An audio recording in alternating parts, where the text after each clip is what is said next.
For those who are cynical about the future of video games, I give you Superhot. I don't care how pessimistic you are about a future filled with half-broken Call of Duty clones, this mind-bogglingly clever first-person shooter is the antidote. It's not only one of the most inventive games I've played in recent memory, but also creates an endlessly fascinating world I desperately wanted to know more about. Without giving too much away, you play a guy who has been sent a mysterious game called Superhot. It's a first-person shooter that has us killing faceless red enemies in a series of sterile white rooms. But what first seems ordinary quickly becomes anything but as we're treated to a number of updates and patches.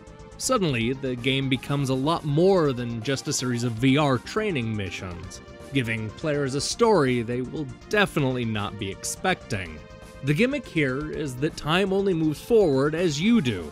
That's not to say that time stands completely still, but everything slows down to a fraction of the speed as you stand in place looking around.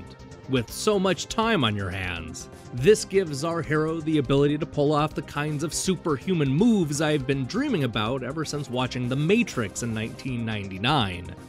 Because you can essentially stop time, this allows you to weave through speeding bullets and take those red guards by surprise. We can punch our foes square in the chest, grab their guns out of the air, and riddle them with bullets, all before they have a chance to blink.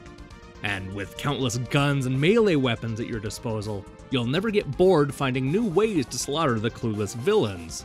Each stage plays out like an elaborate VR training mission, giving our hero an enclosed area with a set amount of enemies to kill. You'll quickly realize that there is almost no room for error. All it takes is one shot to send you back to the beginning of the stage, so you'll need to constantly stay alert to where the guards are. But with so many weapons and strategies, you'll be able to tackle each attempt in completely new ways.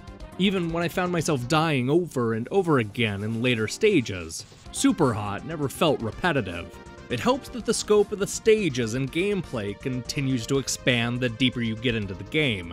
This could have easily been little more than a series of challenge stages built around a killer gimmick, but Superhot takes it to a whole new level. The same goes for the story, which starts out simple enough and quickly turns into something else entirely. I was blown away by the experience and immediately compelled to tell everybody I knew about it. That is, after all, about as much as you can hope for from a video game. It's also worth noting that Superhot goes out of its way to sell the game inside a game premise. We log in to what appears to be an old computer terminal, complete with folders filled with videos, apps, and even other games. The thoroughness of the presentation won me over from the very beginning, perfectly setting me up for the wild trip I was about to experience. While the story mode will only take a few hours to complete, Superhot is bursting with content once you're done. Between the challenge and endless modes, players will find a lot of new ways to play through the game multiple times. You'll also be able to edit and upload your favorite moves to Superhot's social media page, cleverly known as Killstagram. Here you can see how the rest of the community is using their newfound skills to rid the world of red soldiers. From the retro computer terminal to the staggeringly original gameplay, I loved every second of Superhot. I never got tired of finding new ways to take out large groups of enemies, and the extensive list of extras means I'll be at it for many hours to come.